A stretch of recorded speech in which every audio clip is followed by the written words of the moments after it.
Xin chào tất cả các bạn đến với kênh Cát Tường Channel. Và hôm nay mình sẽ thực hiện một thử thách, đó chính là bịt mắt đoán vị snack. Và trên bàn thì mình có 10 loại snack khác nhau, nhưng hôm nay mình chỉ sử dụng 5 bịch thôi. Bây giờ chúng ta hãy cùng ăn thử những vị snack nào. Bây giờ mình sẽ chọn nha. Mình sẽ lấy cái bịch này, và vị tôm, vị hành, Boca. Mình đã chọn được 4 bịch, và bịch cuối cùng đó chính là vị bí đỏ.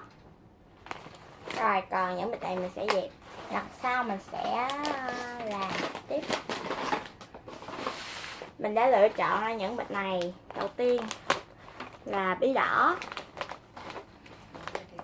Boca vị khoai tây tự nhiên, và format miếng của Oishi, và vị của hãng Oishi là vị tôm cay. Vị snack Oishi nữa là vị snack hành. Đây là 5 bịch mình đã chọn ra được. Bây giờ mình sẽ ăn thử nha. Mình sẽ cắt ra.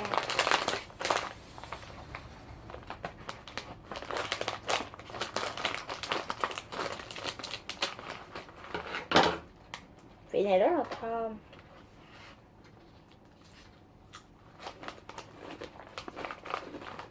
Đây là vị hành. Nó khác, nó mặn mặn, mọi người, rất là ngon. Bịch tiếp theo là bịch snack tôm cay.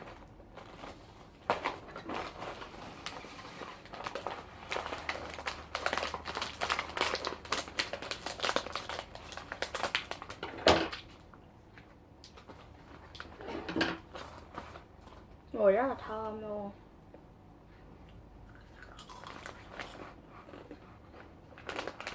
Cái này có vị mặn mặn, chua chua, ngọt ngọt và hơi cay,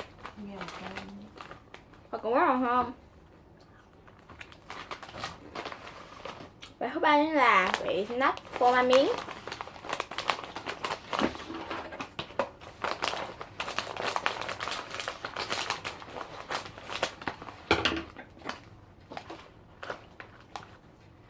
Đây, cái màu rất là tươi, phô mai miếng nha.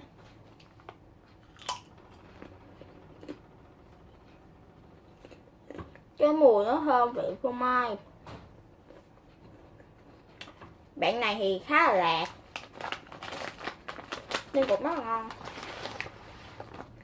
Cái vị thứ tư là vị snack Boca khoai tây tự nhiên.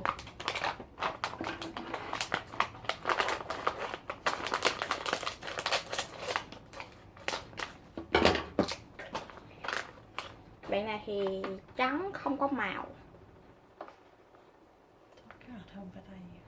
Thơm mùi khoai tây.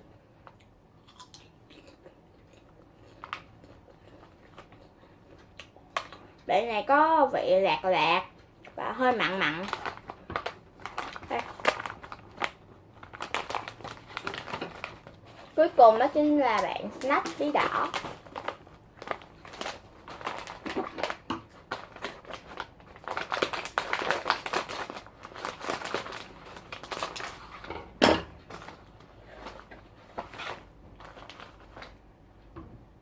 Thơm mùi bí đỏ.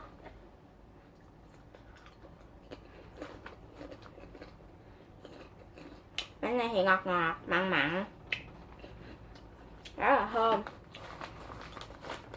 Mình đã ăn thử xong 5 loại snack. Bây giờ mẹ mình sẽ bịt mắt lại cho mình. Các bạn chờ mình chút nha.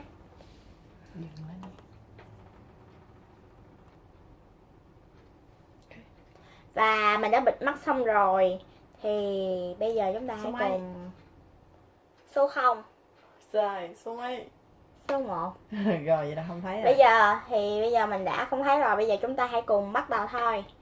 Bây giờ mẹ mình sẽ đưa cho mình bịch ngẫu nhiên.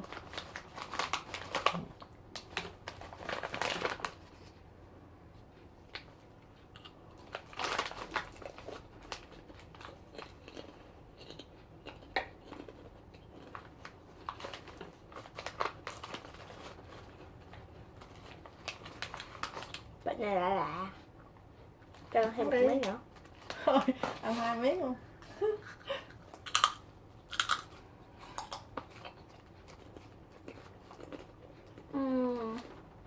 Mình đã đóng rồi, gọi là vị snack phô mát. Đúng. Mình Rồi. sẽ uống nước để cho cái vị này chơi.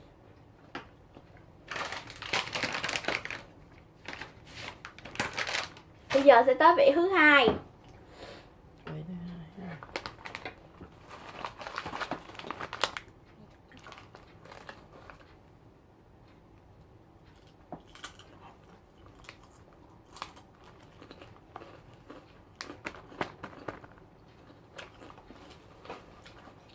Ngọt ngọt, mặn mặn.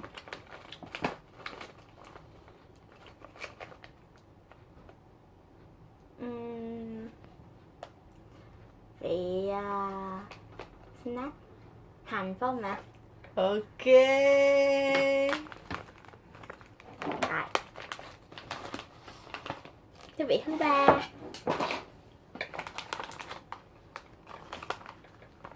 Mình hoàn toàn không thấy gì hết.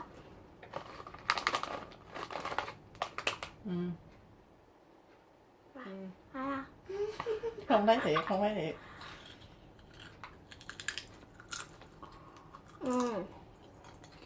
Vậy là rất là quen. Mình đã đoán luôn. Đây chính là vị hoa tây tự nhiên. Wow. Trời quá. Bây giờ tới vị thứ tư nha các bạn. Cái này cũng khá là dễ nha.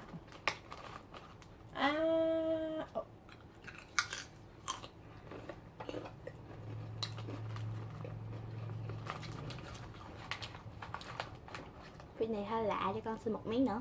Trời, mình thấy quen quá mà.